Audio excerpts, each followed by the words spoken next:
Okay, everybody.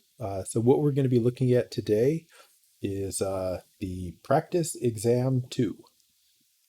So I'm going to go over this entire thing, all of the problems. It might take me 2 videos, and this might be the first of 2 videos because I'm limited in how much time I have today. So I'll have to split it up. But yeah, so the real test is Thursday to Tuesday, so you have plenty of time to work on it. And if you go over these solutions, you should be in good shape. So with that said, let's go ahead and get started. So the first problems that you have here are proofs by induction. Those are mostly going to be weak induction, and you're going to have a choice on the real exam, but you don't have a choice on the practice exam. They're just practice problems. So here's our first proof here. So we did a number of these in class, and so we've got a formula here that we want to prove. And normally when you're writing a proof yourself, you just go like base case, blah, blah, blah, inductive case, or step, I should say. Usually I say step. And then the first part of the inductive step is to make an assumption. So you say assume, blah, blah, blah. And then you prove, blah, blah, blah. And then you make a conclusion. Well, that's not quite how this is organized. I organized this the way that the book organized it. And that was to make it easier to grade for me. And also so you can make sure that you were doing everything that you needed to have a proof. But it is a little bit awkward to write them this way. So, you just do your best to fit it into this format. And if you put something in the wrong letter, like, you answer something in step B that you should have answered in step A or something like that, you'll still get the point. So, don't think too hard about it. Okay, with that said, let's go ahead and try to prove this one. So we've got 1 squared plus 2 squared plus ... up to n squared equals this formula for all n greater than or equal to 1. Okay, so our basis step is going to be to show that this is true for n equals 1. So I'll write that. You don't have to. Show true for n equals 1, right? You always start with whatever the first one is that you need to show the property for. So we need to show that this is true for n equals 1. Typically, all you'll do there is work out the left-hand side, which for n equals 1 is just going to be 1 squared. And then you work out the right side with n equals 1, which will be 1, 1 plus 1, and 2 times 1 plus 1 over 6. And see if that's true. So I don't know if it's true, so I put a question mark over there. And then work it out. So the left side is 1, and on the right side, you've got 1 times 2 times 2. 2 times 1 is 2, plus 1 is 3. So you have this, and yeah, that's 6 over 6. So 1 equals 1. So verified. That's it. So we have our plus 2 points. Then what is the induction hypothesis? So note that this is not asking you to do the entire inductive step, right? The inductive step is actually steps B through D, right? Here we're saying what the induction hypothesis is. Then I'm saying, what are you going to show for the inductive step? And then part D, which has the biggest empty space, that's where you actually do the proof, basically. Okay? So the inductive step is actually steps B through D. So the induction hypothesis in general is that you assume it's true for n equals k. For this particular problem, the induction hypothesis is this. Assume 1 squared plus 2 squared plus ... up to k squared equals k plus 1, 2k plus 1 over 6. Okay, so that's what you assume. Now, what do you need to show for the inductive step? Part C. Well, in general, what you need to do is you need to show true for n equals k plus 1. So what that means is the formula up here, if you replace the n with k plus 1, that's what you need to show. So you just write that. You just write out that formula with k plus 1. So 1 squared plus 2 squared plus dot dot dot up to k plus 1 squared equals k plus 1, k plus 1, otherwise known as k plus 2, 2 parentheses k plus 1 over 6, right? So I replaced all the k or all the n's with k plus 1. That's what I need to show. And it's a good idea here, maybe just to actually work that out a little nicer. So like k plus 1, and then k plus 1 is actually k plus 2. And then 2k plus 1, well, 2 times k is 2k. 2 times 1 is 2. So 2 times 1 is 2 plus 1 is 3. So this is actually 2k plus 3 over 6. So technically,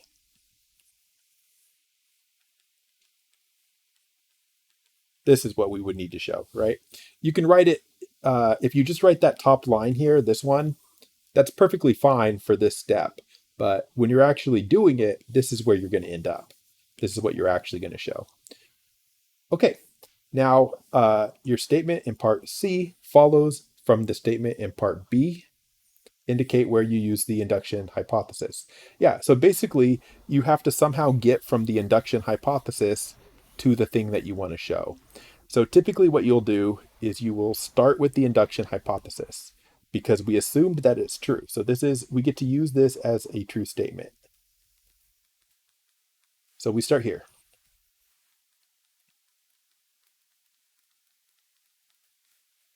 right? Because we assumed that that was true. Then what we need to do is we need to somehow turn it into this. So I can see that the only difference between this and this is that this one has a k plus 1 squared on it. So we go ahead and we add that to both sides. So you just go like plus k plus 1 squared plus k plus 1 squared. Okay, well the left-hand side is done now, right? This is all correct already. So what we need to do over here is just simplify. Okay, so you get used to kind of how this works. I'll put this equal sign here. I don't want to rewrite all that right now. I'll come back and do it in a minute probably. But let's just look at that right-hand side. So on the right-hand side, I've got a fraction over 6. This is not over 6, but I could write it over 6 if I want. So I can write k plus 1, 2k plus 1 over 6 plus 6 k plus 1 squared over 6, right? And then I could take those two and combine them into one single fraction, k plus 1, 2k plus 1 plus k plus 1 squared over 6. And then I can, on the top, I notice that there is a k plus 1 here and a k plus 1 here. That means I can factor it out. The reason I'm doing that is I don't want to multiply out the entire numerator because it's a pain, right? You'd have to multiply it out and then factor it. That sucks. It's easier to do what I'm doing. So I see the k plus 1, I factor it out. So what I'll be left with from the first term is a k and the 2k plus 1. And what I'll be left with from the second term when you take away a k plus 1 is a k plus 1. So I'm there. Kind of out of room here, so I'm just going to continue this equal sign down here. So what do I do then? Well, I still have the k plus 1. Everything in the other set of parentheses, let's multiply it out.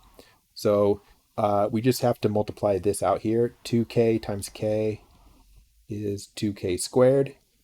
K times 1 is k, and then plus a k plus a 1 over 6, which is k plus 1, 2k squared plus 2k plus 1 over 6. Is this correct?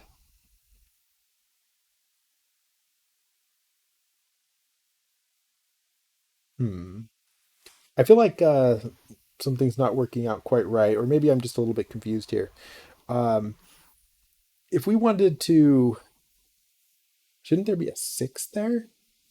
There should be a 6 there.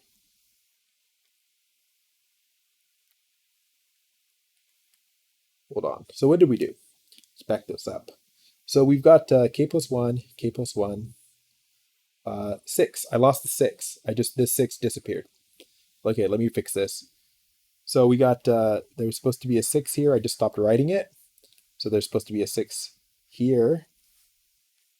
So then there's supposed to be a 6 here and also a 6 here, right? 6 times k plus 1.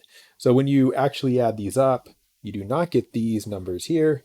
What you actually get is k plus 6k is 7k and 6 is 6. Okay, so those are added up properly now. So it's just because I lost that 6. Now, then what you've got to do is you've got to factor this. I'm not going to factor this by hand, but if you do factor it, it's going to be, there's going to be a k plus something, and there's going to be a 2k plus something. And if you work out what those have to be, they're going to be a 2 and a 3. And you can factor that. There are ways to factor that by hand that I didn't show. You can factor that on Wolfram Alpha really easily. Right? Actually, let's just do that. Just go to Wolfram Alpha.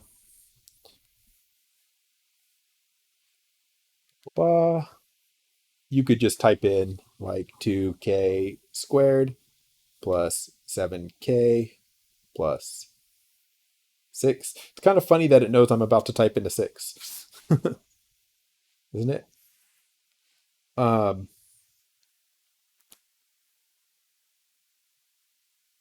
did it do it? There you go. Alternate forms, 2k plus 3, k plus 2. So k plus 2, 2k plus 3, that is what we have there. So anyway, what we've got at this point is that this, oops, that's not what I wanted. What we got is highlighter, hold on. This line right here, which is already what we want, is equal to this right here. And that is exactly what we were supposed to show. And so we're done. What is your conclusion? The conclusion is basically a free point. You just write what you proved. You write, therefore, 1 squared plus 2 squared plus dot dot dot up to n squared is equal to n plus 1, 2n plus 1 over 6. I think that's the formula. Yeah. For n greater than or equal to 1. So that's how you do these. So you can see how the inductive step is split over 3 steps. And, how much algebra there is on these depends on how complicated the proof is. This was a pretty complicated one, right? But they're not all this bad. All right, next one. Complete the steps to show that n factorial is less than or equal to n to the n for n greater than or equal to 2. So same issue. You can see that this is true, by the way. Like if you just check a bigger number, like check like 5 factorial less than or equal to 5 to the 5 question mark. 5 factorial is 1 times 2 times 3 times 4 times 5. 1, 2, 3, 4, 5. So 2 times 3 is 6, 6 times 4, 24, 24 times 5 is 120. So this is 120. And 5 to the 5 power, I don't know. But 5 to the 3 is already 125. So 625 times 5, I don't know. 3,000 something, right? 3, don't know. But it's huge, much bigger than 120. So, yeah. So it's not a surprise that this is true. Into the n gets big really fast, even bigger than a factorial. All right. So what's the basis step in general? It's the smallest n. So this is for n equals greater than or equal to 2. So we're going to show it's true for n equals 2 basically. Let's do that. So what's the basis step? 2 factorial is supposed to be less than or equal to 2 to the 2 question mark. Well, 2 factorial is 2. 2 to the 4th is 4. Done. Okay. Now, what is the induction hypothesis? Remember, in general, you assume true for n equals k. So the induction hypothesis here is assume k factorial is less than or equal to k to the k. And also, if it matters, k is greater than 2. So not for any k, but only k bigger than or equal to 2. All right. What do you need to show for the inductive step? We need to show that k plus 1 factorial, right? Go up by 1, should be less than or equal to k plus 1 to the k plus 1. That's what we need to show. So somehow we have to get from here to here. All right? And then you do it. Now, factorials work a little differently than the previous one where it's basic algebra. You probably need to know a property of factorials. Probably need to know this property, right? Like, that in general, like a 7 factorial, I don't want to do a 7. Like if you took like a 5 factorial, right? A 5 factorial is 1, 2, 3, 4, 5. But you can see that there's 1 through 4 there. 1 through 4 is a 4 factorial. So you end up with an equation like this. 5 factorial is 4 factorial times 5. And in general, this is true, right? If you have like an n plus 1 factorial, it's n plus 1 times n factorial. Same thing. Okay, so you probably need this fact in order to do this proof. All right, let's get started. So we start with our induction hypothesis. So we're going to start with what we assumed is true. K factorial is less than or equal to k to the k. All right. I was using this color, I think. So k factorial less than k to the k. Now we're trying to turn it into this. So what we need to do is add a k plus 1. Because we know that if we take our n factorial and add an n plus 1, that's how you make an n plus 1 factorial. So if we multiply both sides here, if you multiply both sides by a k plus 1, then we're going to get lucky, not lucky because we did it on purpose, but on the left-hand side, k factorial times k plus 1 is k plus 1 factorial, right? So we have k plus 1 factorial is less than or equal to k to the k times k plus 1. Now, what we have to do is somehow turn this into this. Well, that's not going to be, we have to think about how to do that. So how do we do that? Well, think about this. What if I just took this here and I just add this out of nowhere because I say so? What if I just take this k and just change it to a k plus 1?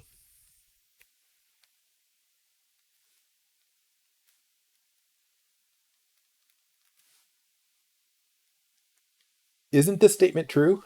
This less than this? It is, right? Because we know that this is a k, this is a k plus 1. K plus 1 is bigger than k. And we know that the k has to be from up here bigger than 2. So this is like a positive 2 or more. This is a positive 2 or more. So there's no issues with like negative exponents or fractions or anything weird. These are just regular exponents, positive integer powers. So if you replace this with a bigger number, it gets bigger. So this should be true, that k to the k is less than k plus 1 to the k. Okay. Now what does that get us? Well, now that we've written this, let's just throw away this. We don't need this now. Let's just look at the two outside pieces. So the two outside pieces are the k plus 1 factorial over here and the k plus 1 to the k times k plus 1. But guess what? K plus 1 to the k times k plus 1 to the 1, they have the same base now, so you can combine those into a single exponent, and you would add the exponents. So k plus 1 to the k times k plus 1 to the 1 is k plus 1 to the k plus 1. And that is what we were trying to show.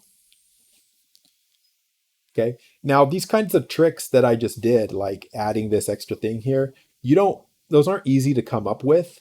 It's not easy to come up with this idea. But the idea is that, you see somebody like me show you it, and then you remember it for later. And you can try it if another problem reminds you of this problem. Okay.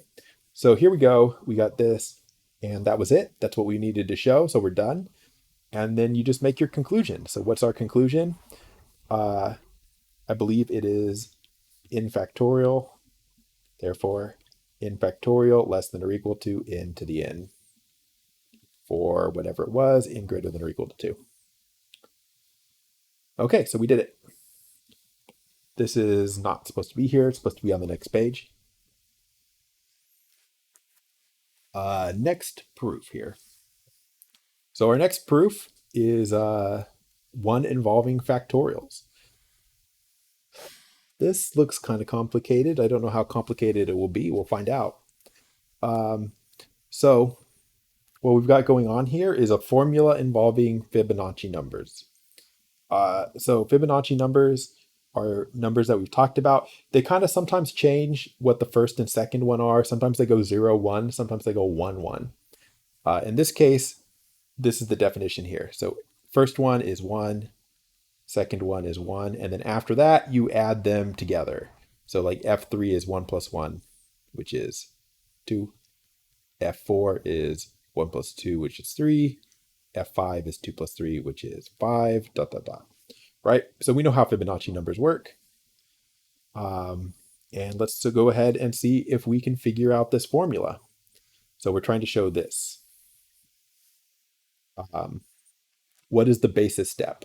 Well, this is that this formula is true for all these numbers. So starting with 1. So the left-hand side, if we put in a 1, we'll stop at 2 times 1, which is 2 minus 1, which is 1. So if we put in a 1 into this formula, the left-hand side is F1, and the right-hand side is F2 times 1, which is F2. So is F1 equal to F2? Well, we can look up the numbers. They're 1 and 1. So 1 equals 1. Yep. So that's the basis step, right? That's the n equals 1. All right, what's the induction hypothesis? So the induction hypothesis is that the formula is true for n equals k.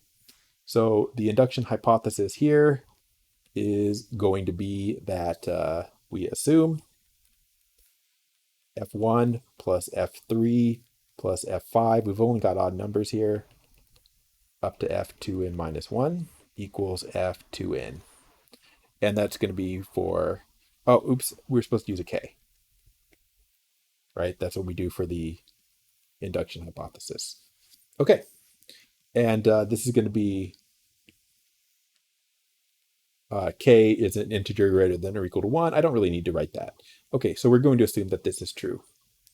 What do I need to show? Well, I need to show that it's true for k plus 1, right? So if you replace the n with a k plus 1 in the formula, it's going to be F1, F3, F5, ... Well, it's a little bit confusing because they're doing odd numbers, but this is F 2k minus 1 was the previous one.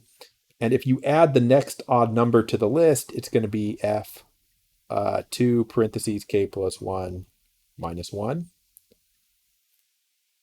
But if you work this out, 2k plus 1 minus 1, 2k, and then 2 times 1 is 2 minus 1 is plus 1. So even though you can write it this way, this is also 2k plus 1, right? The next odd number. So you go from 2k minus 1 and then add 2, and you'll get 2k plus 1. And that's supposed to be equal to, put a k plus 1 into the other side, 2k plus 1.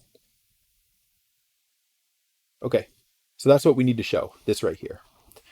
Now we need to show that it follows from, we need to get from B to C. So you start with, again, you start with your induction hypothesis. So we're starting here, F1, F3, dot, dot, dot, F2k minus 1 equals F2k.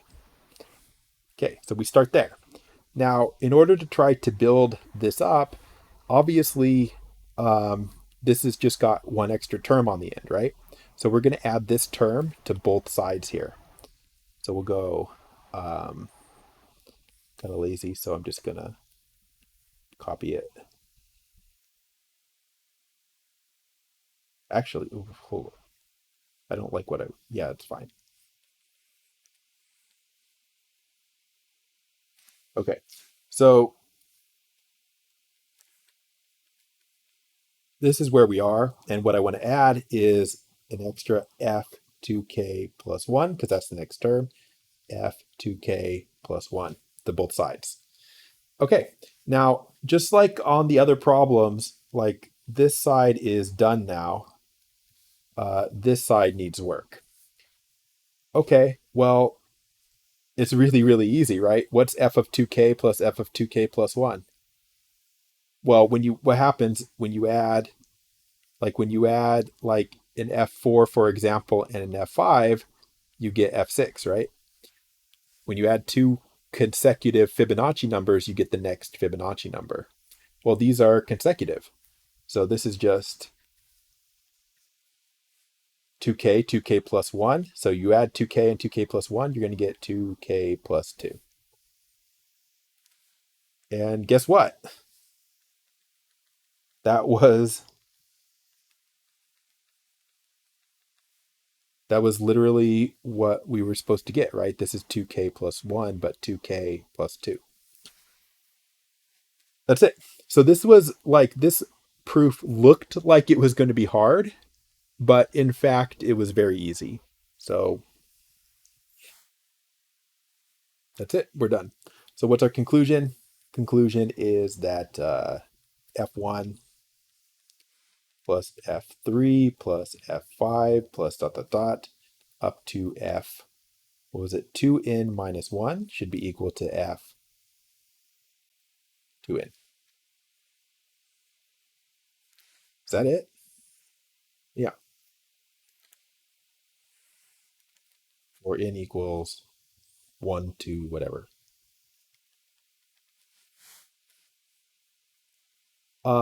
So yeah, so that was a lot easier than it looked like. There's other Fibonacci number proofs that are significantly more difficult than this one. All right, so this is going to be the last problem we do before I have to stop for the moment, and I'll get this posted as soon as I can, and the second part posted as soon as I can. So this is one of these postage stamp problems. They're all the same. You have to organize it a little differently than the previous type of proofs, because the postage stamps you don't do them the same way. So let's do this one. So determine the amount of postage that can be made from 3 and 10-cent stamps. So as long as these are what they call, what are they, mutually prime, or they have, as long as the GCD between the numbers is 1, there's going to be a property that applies, and it will be 1. So like if you do the GCD, greatest common divisor of 3 and 10, it's 1. So they don't have any numbers in common, right? That's what I'm saying. The 3 and the 10 have nothing in common. So the reason that's important is because it does affect what numbers you can make. So if you wanted to add up 3s and 10s, we learned that what you could do is all postages more than, or I shouldn't say more than, at least, and then you just take the numbers, the 3 and the 10, and you subtract 1, and you multiply them. So 3 minus 1 is 2. 10 minus 1 is 9. So 2 times 9 is going to be 18 or more, right? So that's it, 18 or more. Everything 18 or more. Sometimes they tell you that, and sometimes you have to figure it out like we just did. Uh,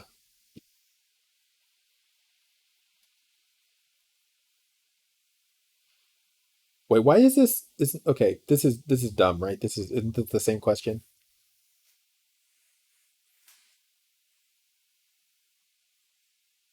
Yeah, that's the same question. So this is a bad way to write it.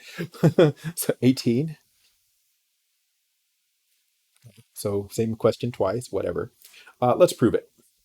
Now, how do we prove this? So we did talk about this in class quite a bit.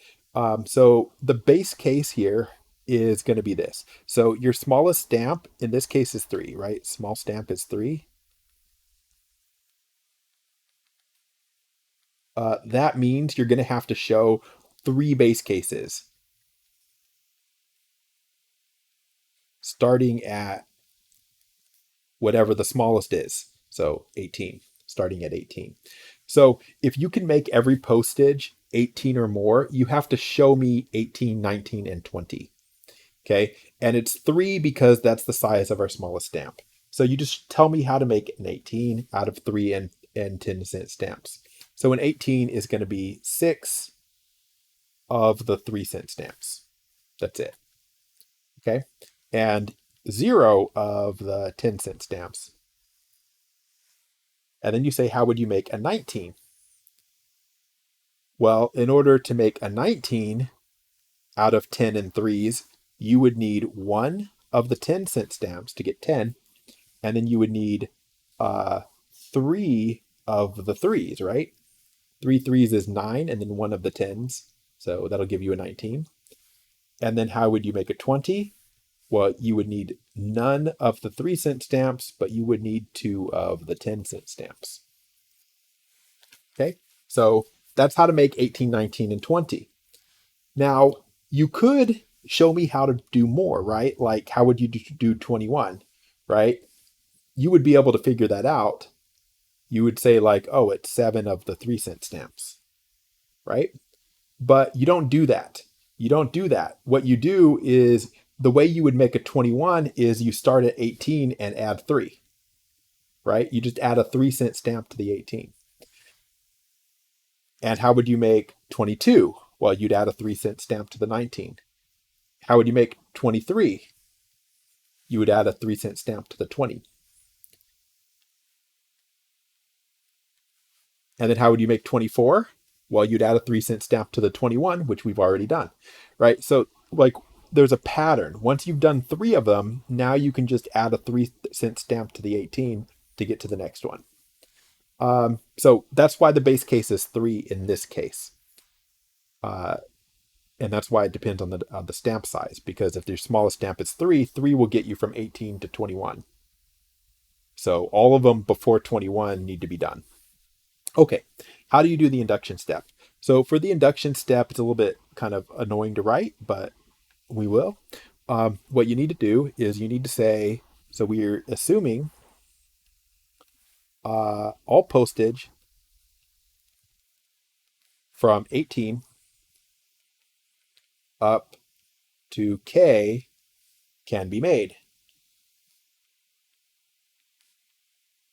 from 3 and 10-cent stamps. Okay. We also want to assume that K is at least 20, or rather we want K plus 1 to be at least 21. So assume all postage from 18 up to K can be made from 3 and 10-cent stamps, and that K is equal to 20 or more. We don't need anything less than 20, right? Because we already did less than 20. So this is what you assume. That's your induction hypothesis. And then the rest of the induction step would be this. So you say to make postage k plus 1, postage k plus 1 is then 21 or more, right? So we add a 3-cent stamp to postage k plus 1 minus 3, and we're done. That's it. Um, right? You just add a 3-cent stamp to a smaller postage. So the smaller postage in this case was k minus 2. So you add a 3-cent stamp and you'll get to k plus 1. And the thing about k plus, and the reason that works, you can just add a 3-cent stamp to k minus 2 is because we know that k has to be between k is at least 20, right? So this is just kind of scratch work here. But we know that k is greater than 20, right? Which actually, let me write it this way. We know that 20 is less than k, uh, or equal. No, less than. So we know this, which means that if you were to subtract 2, right? If you subtract 2, you would have 18 um,